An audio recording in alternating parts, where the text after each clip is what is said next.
Hello friends. तो आज के क्लास में हम शुरुआत करते हैं अपने राजस्थान के इतिहास की, जिसमें हम गुर्जर प्रतिहार वंश को पढ़ रहे थे। गुर्जर प्रतिहार वंश में हमने मंडोर के प्रतिहारों को पढ़ लिया था। आज जो हम पढ़ेंगे वो पढ़ेंगे कन्नौज और उज्जैन के प्रतिहार। तो शुरू करते हैं हमारी राजस्थान के इतिहास की क्लास को।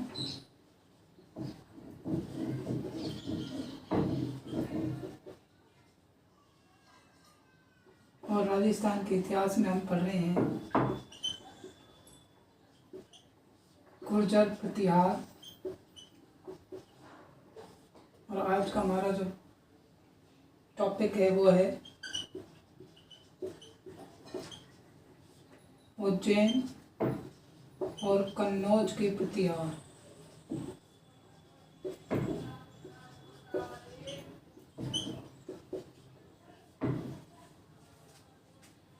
तो शुरुआत करते हैं उज्जैन और कन्नौज के प्रतिहारों की।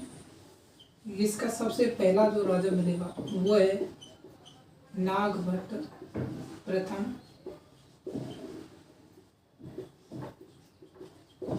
730 से 756 ईस्वी। इस शासनकाल के दौरान ये शासक बना। यदि इसकी बात करें उपाधियों की तो इसकी दो उपाधियां हैं, नागावलोक और मलेच्छनाशक।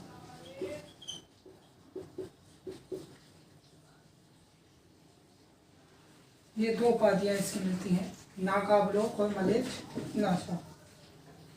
उज्जैन के प्रतिहारों की जो वंशावली है वो नागभट्ट प्रथम से शुरुआत होती है।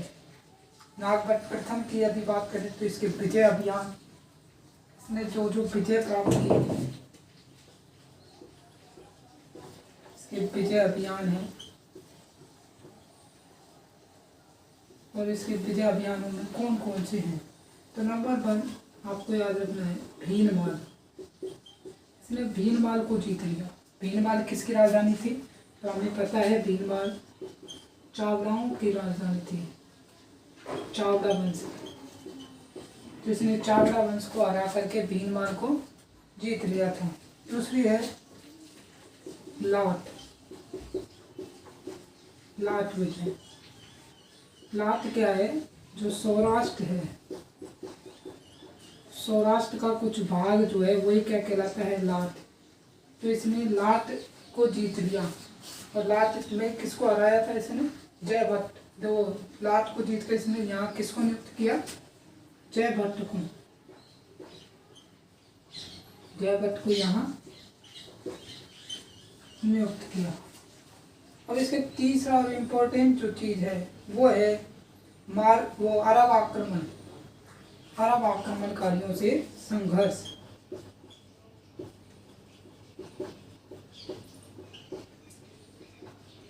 अरब आक्रमणकारियों से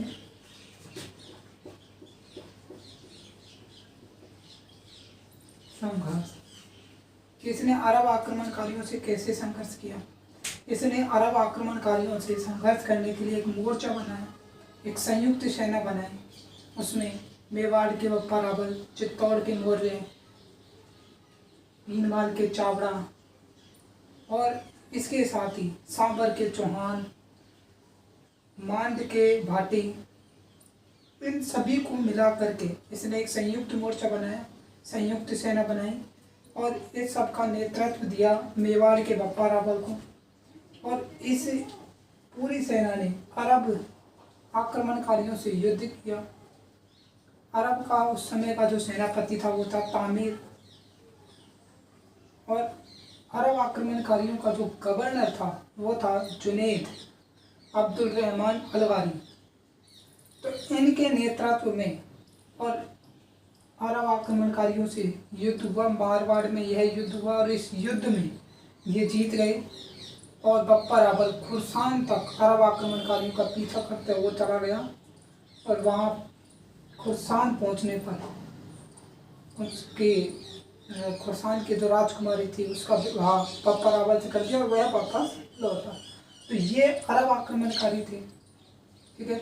इसके बाद जब बप्पा रावल की डेथ हो गई उसके बाद पुनः अरब आक्रमणकारियों ने जब आक्रमण किया तो इस बार नागभट्ट फर्स्ट ने और नागभट्ट प्रथम ने बप्पा रावल के पुत्र कुमार प्रथम के साथ मिलकर पुनः एक संयुक्त मोर्चा बनाया और उस मोर्चे ने फिर से अरब आक्रमणकारियों को हराया। तो हम अरब आक्रमण फुल डिटेल से जानकारी लेते हैं कि क्या क्या हुआ, कैसे हुआ। उससे पहले एक और चीज़, अरब आक्रमणकारियों के बाद जो संघर्ष हुआ वो हुआ राष्ट्रकूटों से। राष्ट्रकूटों से संघर्ष। तो ये चार इसके विजय अभियानों में है, चार चीज़ें हैं जो हमें यहाँ इसके पढ़नी है। संघर्ष हैं दो और दो विजय हैं। इसके बाद हमें इसकी पूर्ण रूप से आगे का शासक पढ़ना है। तो हम नागभट्ट प्रथम के बारे में और अच्छे से जानकारी करते हैं प्राप्त।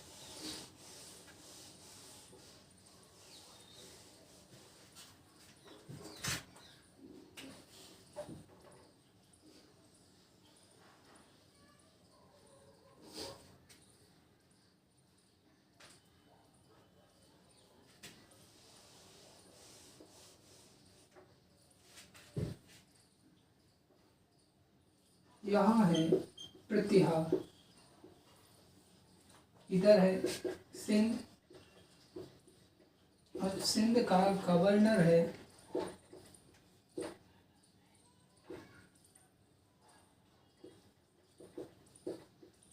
जुनैद अब्दुल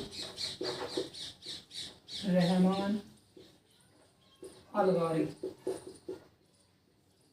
और इसका सेनापति है तामिर। ठीक है।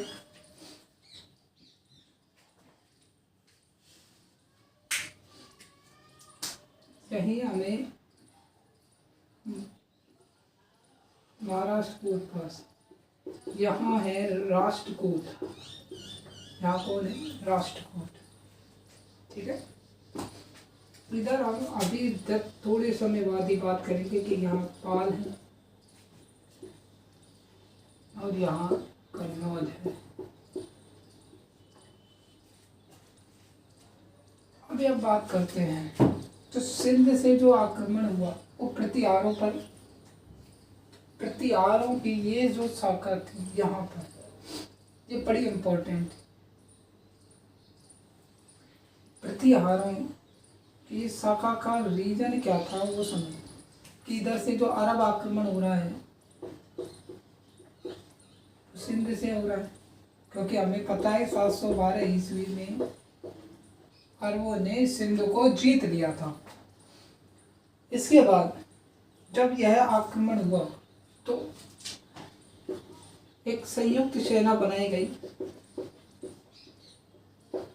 और इस संयुक्त सेना में शामिल कौन थे? तो नंबर 1 पे था मेवाड़ का बप्पा रावल, नंबर 2 पे था प्रतिहार नागभट्ट फर्स्ट, मांड के भाटी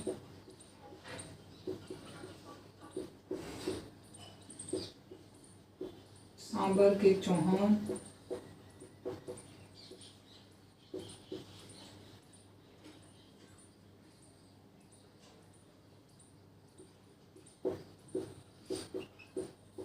भीनमाल के चावड़ा और चित्तौड़ के मौर्य।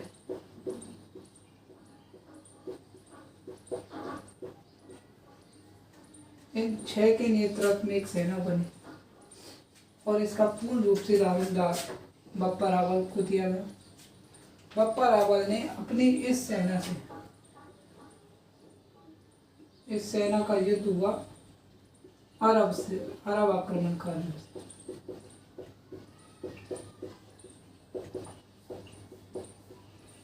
और जो ये युद्ध हुआ, ये युद्ध मारवाड़ में कहीं हुआ। अब इस युद्ध में अरब आक्रमणकारियों को हरा दिया और बप्पा रावल अपनी सेना को लेकर के कहाँ पहुंच गया? खुरसान तक पहुंच गया। अच्छा, इस बात का उल्लेख और कहाँ होता है? ठीक है, तो इस बात का उल्लेख जो है फुतुहुल लबदान में भी होता है। फुतुहुल लबदान, ये किसकी बुक है? तो ये बुक है बालाजूरी की। किसकी बुक है ये? बालाजूरी की।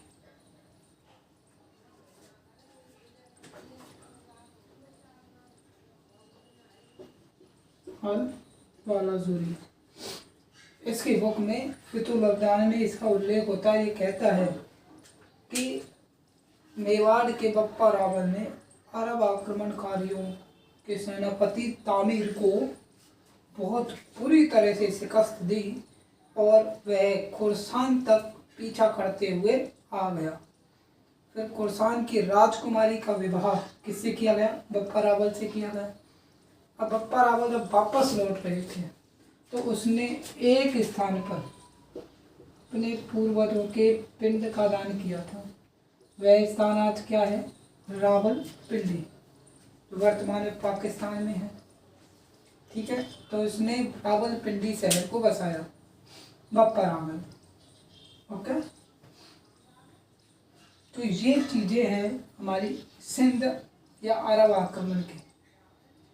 अब दूसरा, हमने राष्ट्रकूटों से संघर्ष की बात की। हमने बात की कि प्रतिहारों ने लाट को जीत लिया, मालवा को जीत लिया। इधर तो लाट कहाँ है? लाट यही है। ठीक है, अब लाट को जब जीत लिया तो राष्ट्रकूटों से इनकी सीमाएं बढ़ गई, तो स्वाभाविक रूप से युद्ध तो होना ही था। दूसरा युद्ध जो हुआ उसका रीजन एक और है, और वो रीजन है कन्नौज का। कन्नौज का कैसे? कन्नौज का एक तो नाम है कान्यकुब्ज। क्या नाम है? कान्यकुब्ज। दूसरा इसका नाम है महोदयानगर। कन्नौज पर आयुध वंश का शासन था। ठीक है, यहाँ आयुध वंश के दो व्यक्ति थे, चक्रायुध, इंद्रायुध। पान भट्ट कहता है कि ये भंडी वंश था। कौन सा वंश था ये? भंडी वंश। पान भट्ट इसको कौन सा वंश बताता है? भंडी वंश। अब हमें ये नहीं पता ये चक्रायुध और इंद्रायुध दो भाई थे, पिता पुत्र थे, चाचा भतीजा थे, कौन थे? इनके नाम के पीछे आयुध लग रहा है, इसलिए हमने इसको बोल दिया आयुध वंश। जबकि बाण भट्ट जो है वो क्या कहता है कि ये कैसा वंश है? बाण भट्ट कहता है कि ये भंडी वंश। कौन सा वंश है? भंडी वंश है। पर यहाँ दो थे, ये फिक्स है कि इंद्रायुध और चक्रायुध ये दोनों थे, और इन दोनों में शासन को लेकर के आपस में झगड़ा हो रहा था। बंगाल के जो पाल वंश जो इसी समय शासन सत्ता में आया था, इधर राष्ट्रकूट की स्थापना कर दी थी दंती दुर्ग ने। दंती दुर्ग ने राष्ट्रकूट राज्य की स्थापना कर दी थी। तो इसी दौर में कन्नौज जो था वो बड़ा फेमस हो गया, यहाँ की उपजाऊ जमीन के कारण, दुआब क्षेत्र के कारण।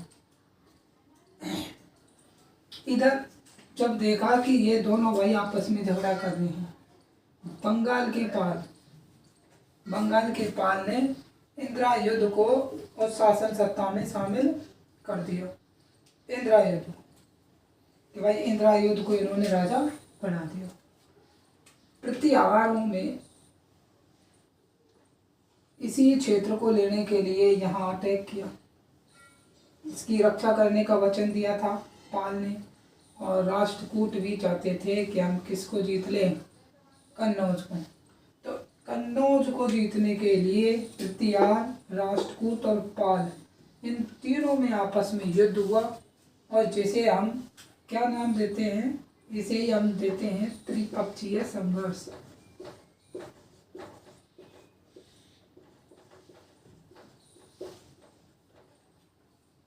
ठीक है, तो हमारा जो त्रिपक्षीय संघर्ष है वो यहाँ से शुरू हुआ। और ठीक है, तो ये त्रिपक्षीय संघर्ष यहाँ से। अब कठिन बात क्यों, हम ये डायग्राम क्यों समझ रहे हैं? हम इसलिए समझ रहे हैं कि प्रतिहारों को इसमें सबसे ज़्यादा नुकसान हुआ। वो इधर भी लड़ रहे हैं और इधर भी लड़ रहे हैं। इसी कारण एक समय पश्चात जब ये प्रतिहारों की जो ये दीवार है, जब ये टूट गई, तो अरब आक्रमणकारियों के यहाँ से धनाधन आक्रमण हुए, जिसमें हम जानते हैं कि प्रतिहार जब इतने इधर भी लड़ेंगे इधर भी लड़ेंगे तो ये कमज़ोर तो होंगे। और जब प्रतिहारों की जो ये दीवार थी, ये दीवार जब टूट गई तो हमने तुरंत देखते हैं कि महमूद गजनबी ने भारत के स्वर्ण मंदिर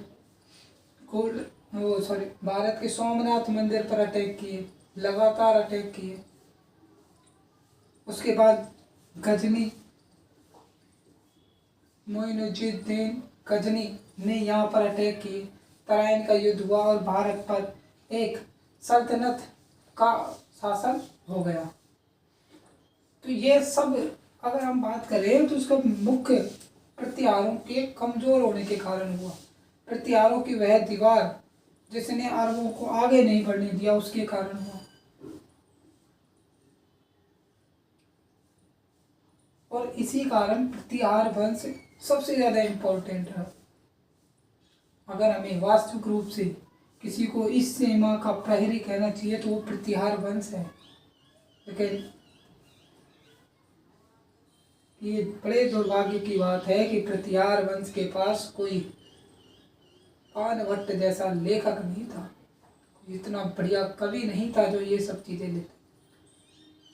इसीलिए हम उत्तरी सीमा का जो प्रहरी कहते हैं, वो किसे कहते हैं? सीमा का प्रहरी भाटी वंश को। ठीक है, लेकिन कायदे से तो किसको कहना चाहिए? प्रतिहारों को। प्रतिहारों की यह दीवार ही तो यहाँ से शासन को आने से, किसी भी बाहरी आक्रमण को आने से रोक रही है। ठीक है, चार्ल्स सेसेवियर ऐसा कहते हैं कि यूरोप के लिए जो काम चार्ल्स सेसेवियर ने किया, चार्ल्स सेसेवियर, ये कौन है? चार्ल्स सेसेवियर वह व्यक्ति है कि जब अरब आक्रमणकारियों ने जब यूरोप पर पूर्ण रूप से और मोमडंस वाली सत्ता सब होने ही वाली थी, कंप्लीटली जीत लिया था, उस समय चार्ल्स सेसेवियर ने अंतिम समय पर आकर के इनको हराया और हरा करके अरब आक्रमण को समाप्त किया। और वापस तब ये वहाँ से हार गए, तब ये भारत की ओर आए। और वही काम चार्ल्स सेसेवियर वाला ही काम किसने किया? मेवाड़ के बप्पा रावल और प्रतिहार के नागवट प्रथम। ठीक है, तो हम जितना हमने ये समझा है, अब हम एक बार इसमें से जो जो चीज़ें इंपॉर्टेंट है उन चीज़ों को नोट डाउन कर लेते हैं।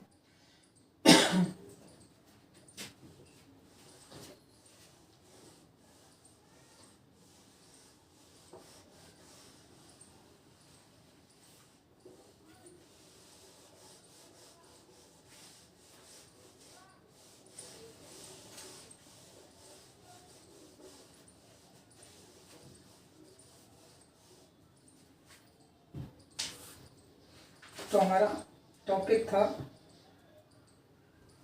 नागभट्ट प्रथम।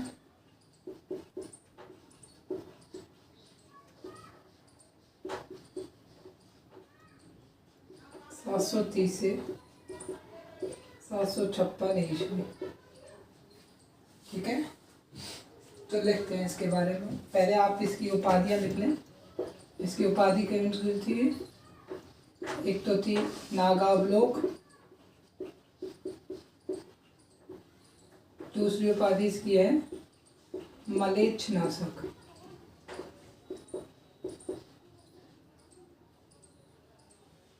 ठीक है, और पहली लाइन इसके बारे में क्या लिखेंगे?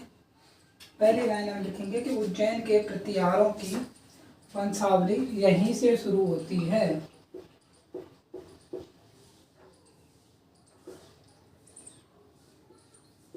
उज्जैन के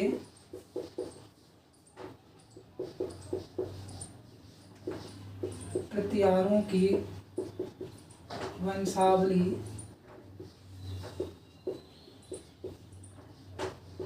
यहीं से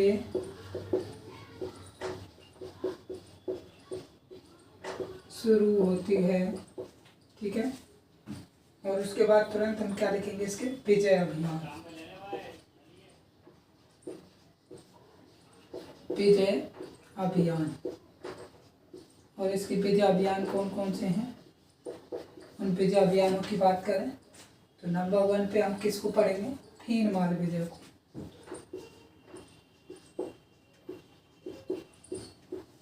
भीनमाल विजय। भीनमाल में किसका था? उन्हें अभी बात की थी चावड़ा। तो लिखेंगे नागभट्ट प्रथम ने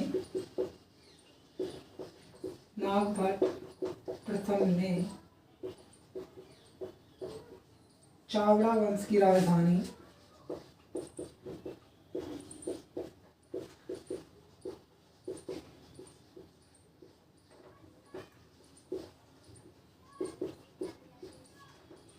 भीनमाल को जीत लिया।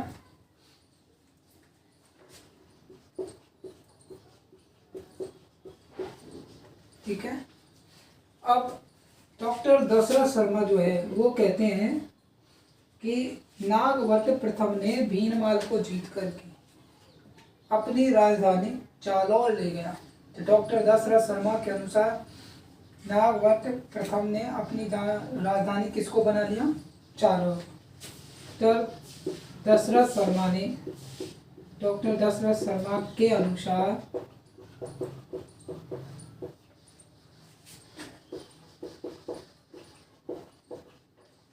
नागभट्ट फर्स्ट ने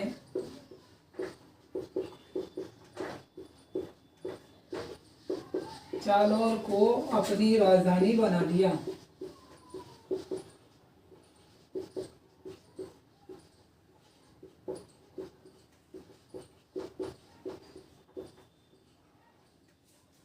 ठीक है, जालौर को अपनी राजधानी बना लिया।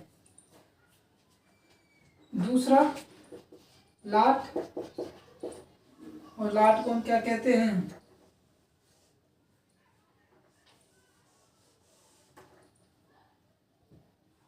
गुजरात। लाट विजय। इसमें हमें क्या याद रखना है कि नागभट्ट प्रथम ने लाट पर अपना अधिकार कर लिया, लाट को जीत लिया। ठीक है, और वहाँ अपना गवर्नर जयभट्ट या अपना सामंत जो था वो जयभट्ट को नियुक्त कर दिया।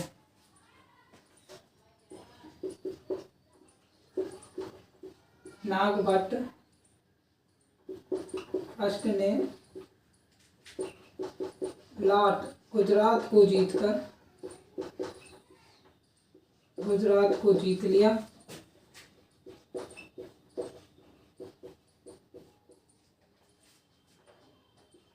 और जयभट्ट भड़ोच में, कहाँ पर?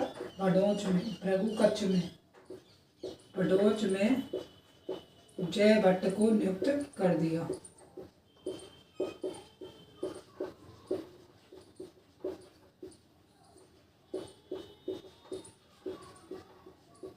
ओके। और उसके बाद हमारा इम्पोर्टेंट जो चीज़ है वो है अरब आक्रमण। अरब आक्रमणकारियों से संघर्ष।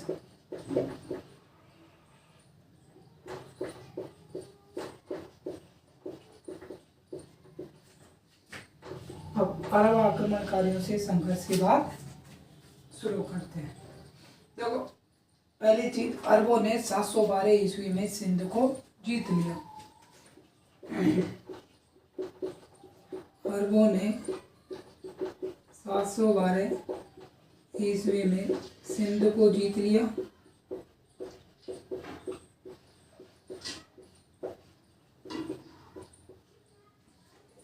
अगर हम इंडियन हिस्ट्री पढ़ते हैं तो हम वहाँ बात करेंगे इस अरब आक्रमण की कि सिंध को जीत लिया। उसके बाद मोहम्मद कासिम का क्या हुआ, मोहम्मद बिन कासिम जो था उसके क्या हालात हुए।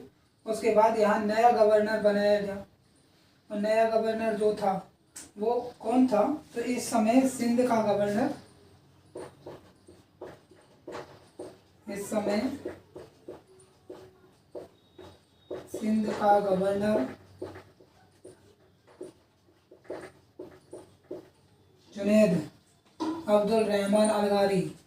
यदि आप पूरा नाम याद रख सकते हैं तो अच्छी बात है, नहीं तो आप जुनैद से भी काम चला सकते हैं। जुनैद अब्दुल रहमान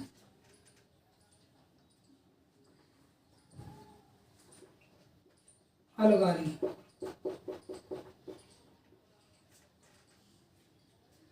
और उसका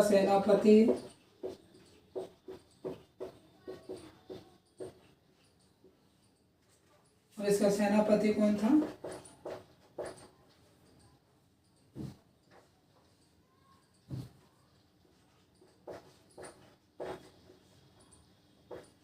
तामिर था। एक बार आप इसका स्क्रीनशॉट लें, फिर हम आगे बात करते हैं इसी में।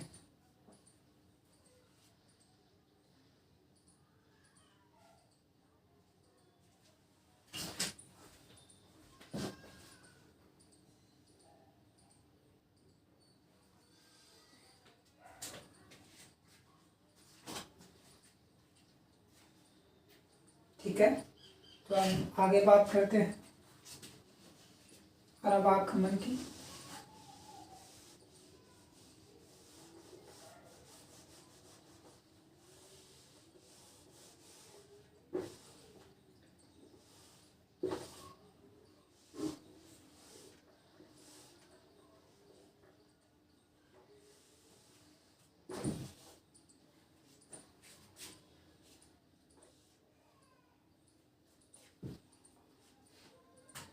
ठीक है, इसी में लिखेंगे आगे कि अरब आक्रमणकारियों के विरुद्ध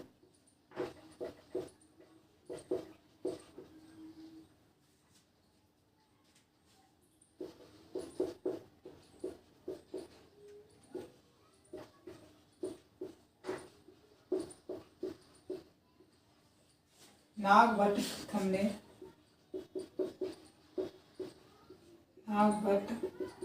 फर्स्ट ने एक संयुक्त मोर्चा बनाया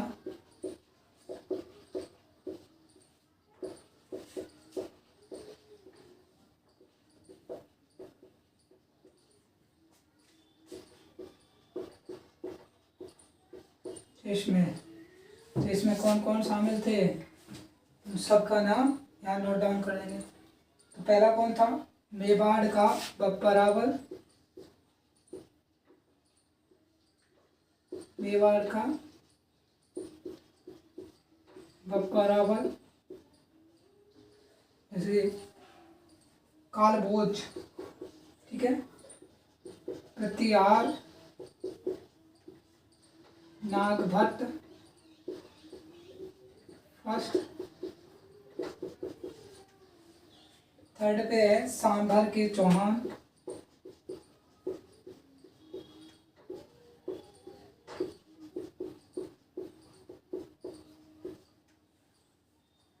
ऐसे लिखो।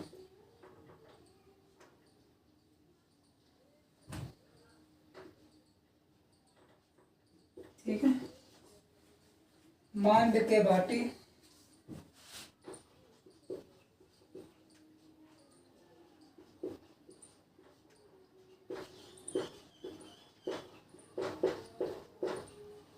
चित्तौड़ के मौर्य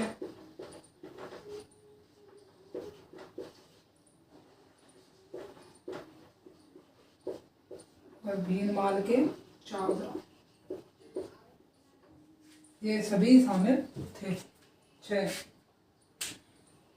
तो इन सभी ने इस संयुक्त मोर्चे में भाग लिया और इन सब ने कितना बढ़िया ढंग से, यानी कि इन सब ने मिल करके और आरव आक्रमणकारियों को हरा दिया। आगे हम बात करते हैं कि ये युद्ध कौन से युद्ध हुआ। इसके बाद मारवाड़ का युद्ध हुआ और इस युद्ध में कौन कौन शामिल था।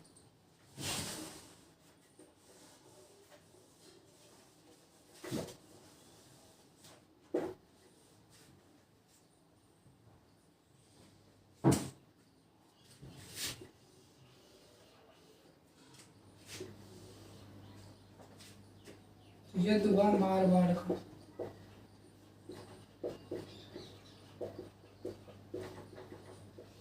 ठीक है, मारवाड़ का युद्ध हुआ। तो ये युद्ध कैसे हुआ भाई? इस युद्ध में कौन कौन थे? बप्पा रावल के नेतृत्व में इस संयुक्त मोर्चे ने बप्पा रावल के नेतृत्व में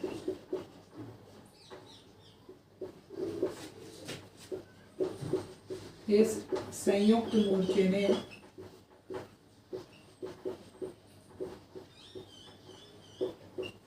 अरब आक्रमणकारियों को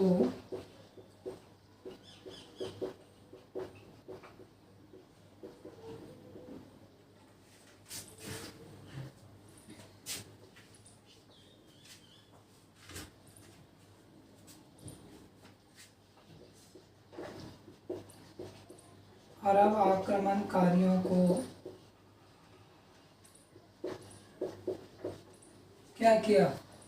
अरब आक्रमणकारियों को हरा दिया। ठीक है, अरब आक्रमणकारी तामीर को हरा दिया। सेनापति का नाम तो लिखो भाई। तामीर को हरा दिया। ठीक है, अब इस युद्ध की जानकारी हमें और कुछ भी तो मिलती है। अब जब हरा दिया, इसके बाद बप्पा रावल खुरसान तक पहुंच गया। ठीक है, हरा दिया और बप्पा रावल खुरसान तक पहुंच गया और बप्पा रावल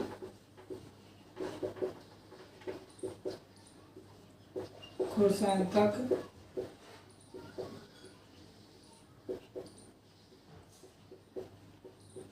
पहुंच गए। अब ये विवरण केवल हमारे ही ग्रंथों में नहीं है, यह विवरण हमें अल बालाजूरी के फुतूल अवदान से भी मिलता है। तो अल बालाजूरी की पुस्तक, अल बालाजूरी की पुस्तक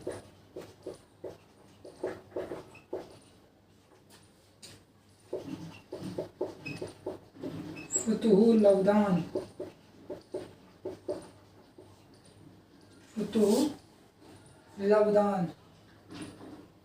फुतूल अवदान में अरबों की इस पराजय का उल्लेख है।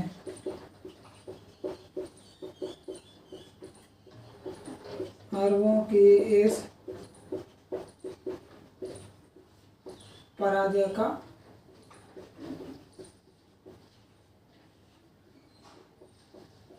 उल्लेख है। ठीक है, और अगर हम बात करें तो मिहिर भोज की जो ग्वालियर प्रशस्ति है, इसी में मतलब मिहिर भोज की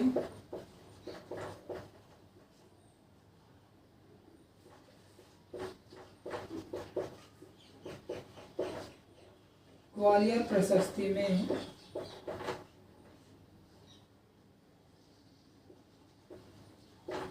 नागवट प्रथम को, ठीक है, नागवट प्रथम को नारायण के समान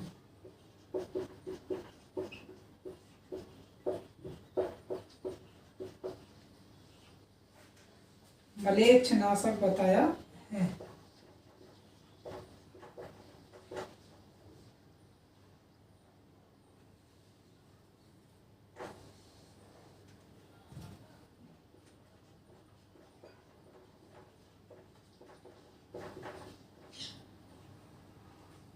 मलेच्छ नाशक बताया गया है,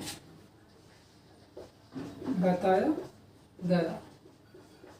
ओके, एक बार आप इसका स्क्रीनशॉट लें, फिर हमें इसमें और भी आगे बात करनी है।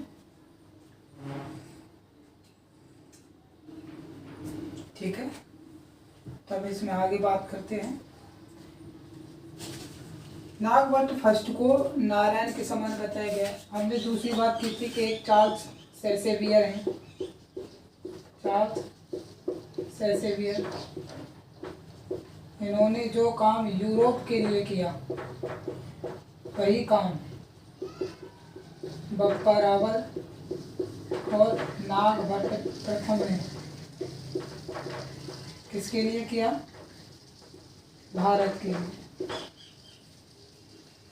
ठीक है, कि जो काम चार्ल्स सेल्सेवियर ने यूरोप के लिए किया वही काम बप्पा रावल और नागवट प्रथम ने भारत के लिए किया।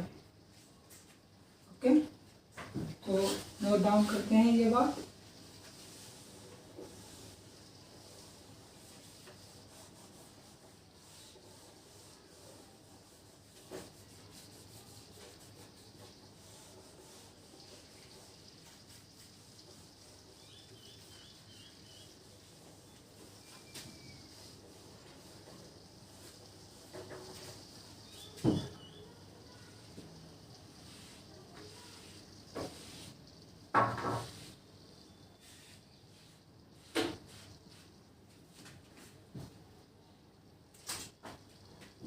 आगे अगला पॉइंट में लगे कि जो कार्य यूरोप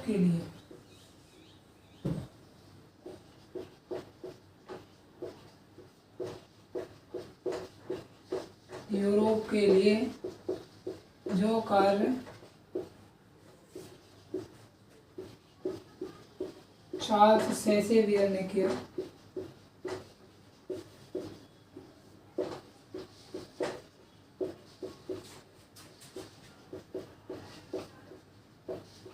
भारत के लिए, वह कार्य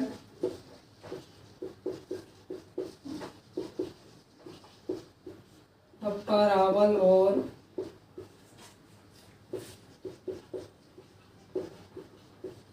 नागवट फर्स्ट ने किया। ठीक है, अब इसके बाद हमने आपको बताया था कि कैसे जब बप्पा रावल की डेथ हो गई तो जो अरब आक्रमणकारी थे उन्होंने ये सोचा कि अब बप्पा रावल तो मर गया है, तो क्यों न पुनः हम एक संयुक्त सेना लेकर के चले, एक बड़ी सेना लेकर के चले और फिर से हम भारत को जीत लें। तो उन्होंने अपनी इसी इच्छा के द्वारा भारत पर पुनः आक्रमण किया और इस आक्रमण में कि भारत को वो हरा देंगे, इस मंशा के साथ यह आक्रमण किया गया। ठीक है, अब जब यह आक्रमण हुआ तो भारत की ओर से कोई ना कोई तो खड़ा होना ही था। तो भारत की ओर से इसी आक्रमण को रोकने के लिए एक बार फिर से इसको नागवट प्रथम ने एक बार पुनः एक मोर्चा बनाया। अब इस बार जो मोर्चा बनाया, इस मोर्चे में उन्होंने बप्पा रावल के पुत्र खुम्मान फर्स्ट को शामिल किया और खुम्मान फर्स्ट और ये नागभट्ट फर्स्ट, इन्होंने बना लिया। और इस मोर्चे ने एक बार फिर से किनको, अरब आक्रमणकारियों को हरा दिया, अरब आक्रमणकारियों को हरा दिया। ठीक है, अभी हार गए तो ये वापस चले गए। उसके बाद अभी अटैक नहीं करेंगे, अब इनका अटैक होगा सीधा गजनबी के समय 500 लगभग 500 ईयर्स के बाद। ठीक है, 250 ईयर्स के बाद होगा। बात करते हैं इसकी।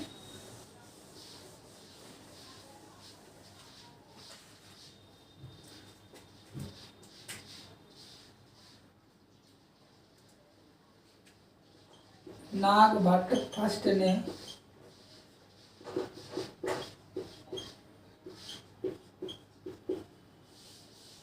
मेवाड़ के खुम्मान फर्स्ट के साथ मिलकर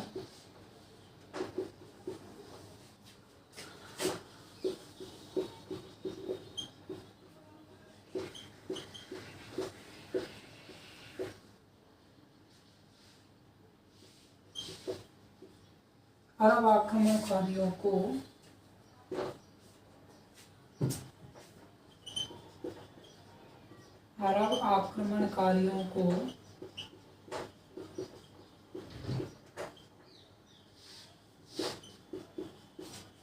उन्हें हरा दिया।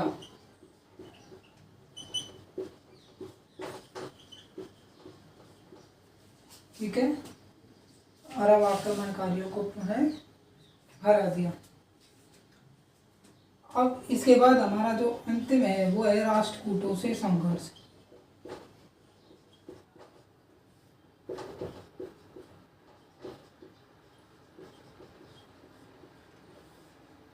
अब इस संघर्ष में क्या बात है, क्या हमें जानकारी मिलती है, कहाँ से मिलती है, तो इस संघर्ष के बारे में हमें सर्व अमोघ वर्ष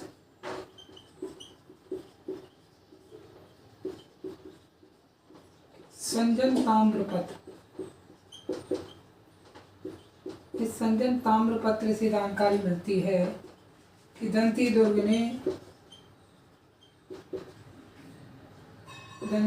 ने और क्या किया कि एक हिरण्यगर्भ यज्ञ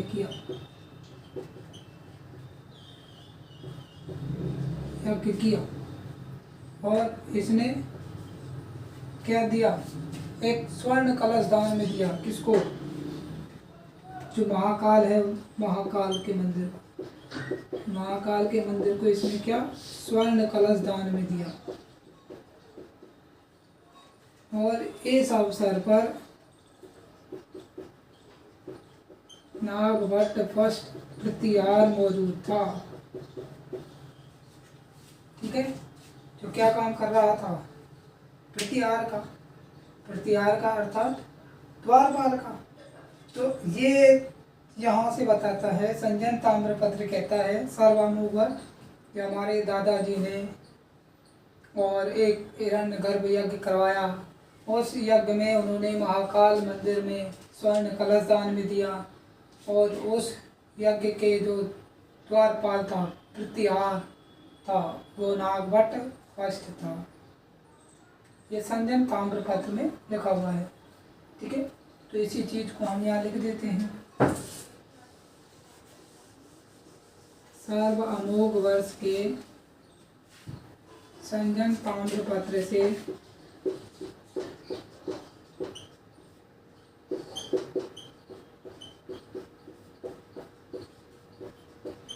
पता चलता है कि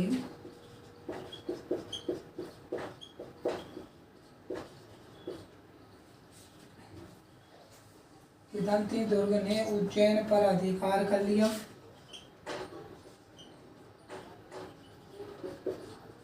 दंती दुर्ग ने उज्जैन पर अधिकार कर लिया।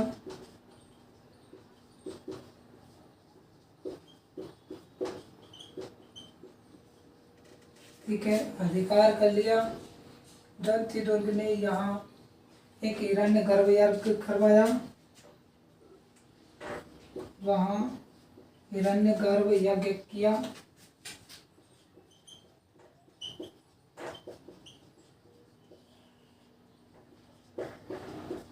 यज्ञ किया, ठीक है।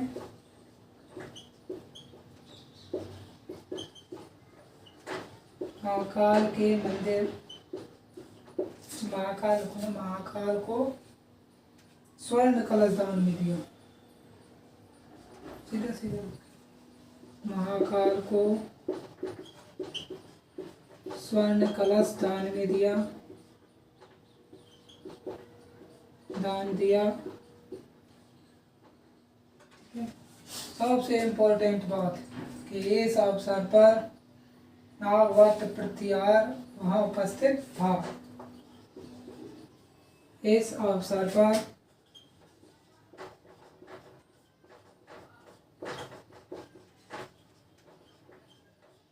नागवत उपस्थित था।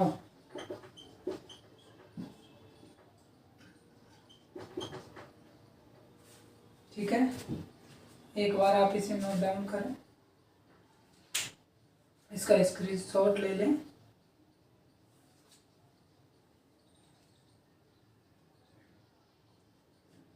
ठीक है, अब हम आगे बात करते हैं।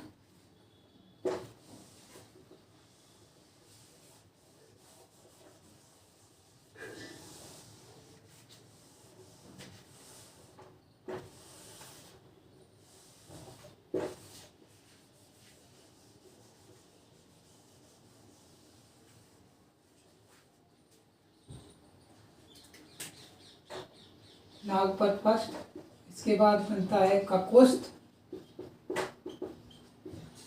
ककुस्त के बाद कौन बनेगा?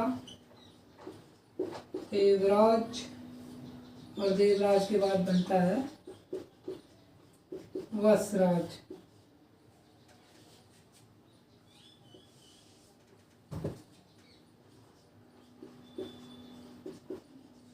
वसराज, और वसराज का टाइम है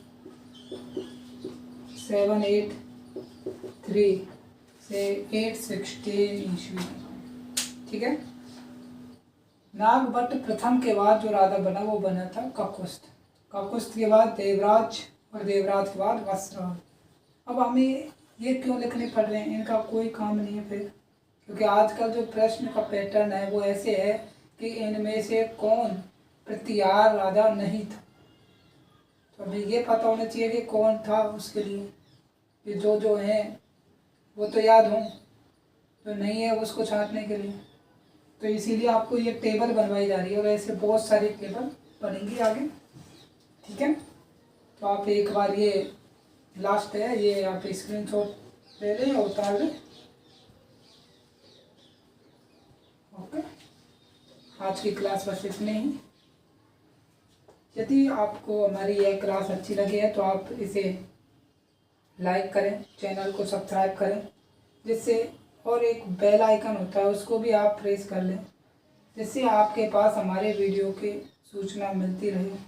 यदि आप हमसे कोई प्रश्न करना चाहते हैं या इससे संबंधित कुछ पूछना चाहते हैं तो आप हमें कमेंट कर सकते हैं। मिलते हैं अगले वीडियो में। धन्यवाद, थैंक यू।